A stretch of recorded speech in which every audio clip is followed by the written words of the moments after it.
Are you worried about being able to produce enough breast milk for your baby? In this video, I'm going to show you how to make breast milk and how to increase your supply. Hey mamas, I'm Lacey, your lactation counselor, and I'm also a mom of 3. I know firsthand how difficult it can be making enough breast milk, especially if you're struggling with a low milk supply or even other issues that arise. In this video, I'm going to share some tips and tricks for making breast milk, how to increase your supply so you can give your baby the best possible start in life. So let's dive in. The human body is amazing. So it is amazing on how it can make a human being, and then after that, it can actually sustain it by making the perfect food for your baby. So when it comes to making a breast milk, there are 3 roles in this. So the first role is your brain. So in your body, when you are making breast milk, your breast and your brain are going to work together. Then there's also your baby, right? So when your baby suckles, it's going to send a message up to your brain and to make the hormone prolactin and oxytocin, and that will start to be released. Then this hormone prolactin will stimulate your mammary glands to produce milk, while the oxytocin will cause the milk to be released from the breast. So milk production occurs in the alveoli, and these are like these grape-like clusters in the cells within the breast. If you could see a diagram of the inside of your breast, it kind of looks like a big head of broccoli. And so the little heads of the broccoli are those alveoli. So once that breast milk is made, it's going to be squeezed out through the alveoli into the milk ducts, which are kind of like highways or the stem of a broccoli. That is where we struggle with clogs and all the issues, not so fun stuff. So the milk ducts will carry that milk through the breast out through the nipple. Now, there are some things to expect when you are breastfeeding and your body is making breast milk. So milk can be dripping from your breast. This is not something that I expected when I first started breastfeeding my first baby. And so it is something to be prepared for if it's going to bother you. If you're having people over, that might bother you if you have like big puddles on your shirt when you hear your baby cry, or maybe you've gone too long without nursing and all of a sudden your body's like, hey, we need to get some of this out. We have too much. So something that's always great is just putting some breast pads to absorb that.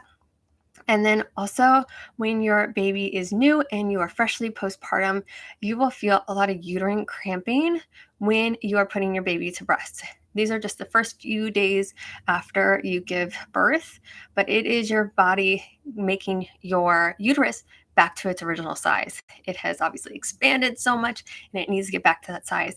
And breastfeeding really helps your body bring it back to its original size much faster. That feeling does get more intense with more babies you have.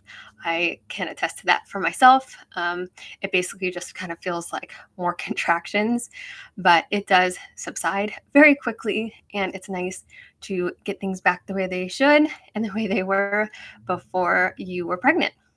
So now we're going to talk about the role of your baby. So your baby is an important part of making milk. This is all supply and demand. And so when your baby is suckling at your breast, this will tell your body to actually remove the breast milk. And the more breast milk that is removed means there are more breast milk will be made. So the more your baby drinks, the more breast milk you will make. That is important. So you need to be nursing your baby every 8 to 12 times in a 24-hour period. So that's about 2 to 3 hours every day. This is super important when you are newly postpartum.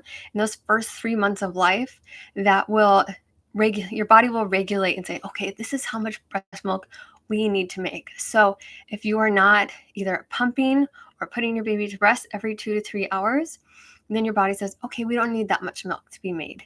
And that was something you'll pay for in the long run. So the more you put your baby to rest and they're actively suckling on your breast, the more milk will be made.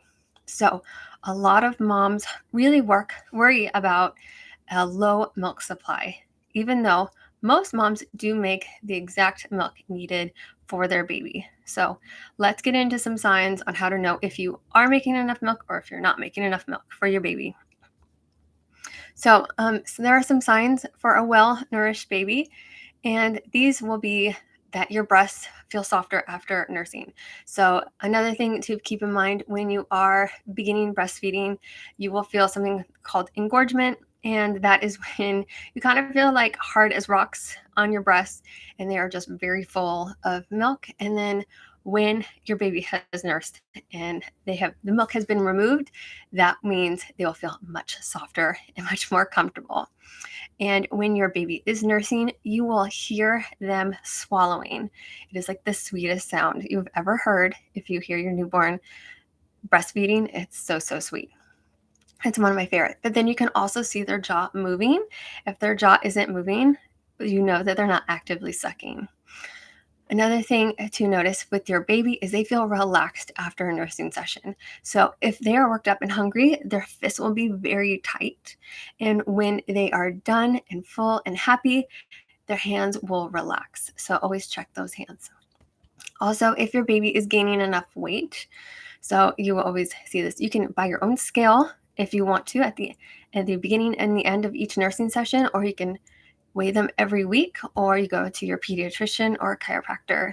So they should be gaining around 4 to 8 ounces every week in those first few weeks to gain their birth weight back, and then obviously keep on growing. And then also another thing to keep in mind is that they are having enough soiled diapers. So that really depends on the age of your baby, and they give the sheet to you on how many diapers they should go through, how many wet and soiled diapers, depending on which day of life they're at. So let's go into some factors that can cause you to have a low milk supply. The first one is not breastfeeding enough, not giving your body enough demand, right? So if you are skipping nursing sessions all the time, skipping pumping sessions because you're busy, you're tired, you're not feeling well, this will ultimately lead to a lower supply. Also, one that most people actually don't even realize is getting on birth control pills. This is telling your body that you're already pregnant, so you do not need to make all this breast milk. So, if you are planning to get back on the pill after you have your baby, definitely check in with your doctor and be mindful of your milk supply. And if it is starting to dip, then definitely recommend going to your doctor and seeing if there's a better option for you. Another thing is when you start your cycle back. Most people don't know that your supply can dip when your cycle starts, and your milk can actually taste different too. So your baby might not be as inclined to nurse as long because they are not used to that new taste. So that is something that will even out. Mamas, the babies will get used to it, and it'll be fine. Overall, you're still nursing your baby. They are getting enough, but it might be a little bit more time that they need to nurse in those first few days of your cycle. So if you do notice that your milk supply is low, there are many things that you can do. So one thing that you can do is switch sides often when you are nursing your baby. So if you start on the right side, then go to your left side, then go back to your right side, and just keep switching until your baby is satisfied. This will be giving you enough demand, saying, hey, we still need to make more, have another letdown, keep making more, baby's still hungry. You can also try pumping afterwards. So if you're done, they don't want to nurse anymore, they're tired, after each nursing session, you can also pump for about 15 minutes to add that extra demand. You can also try an hour a day of power pumping.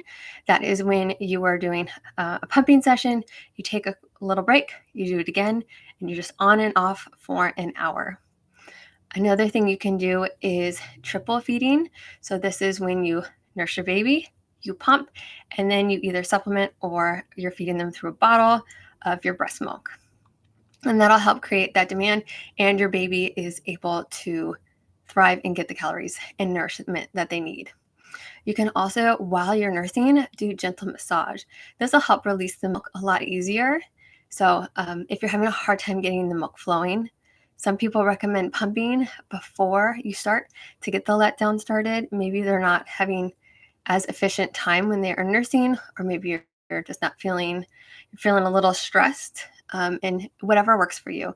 So try with the pump first. You can, a good thing to do is a cleansing breath. So just taking a moment to relax and say, it's okay. Your body needs to relax.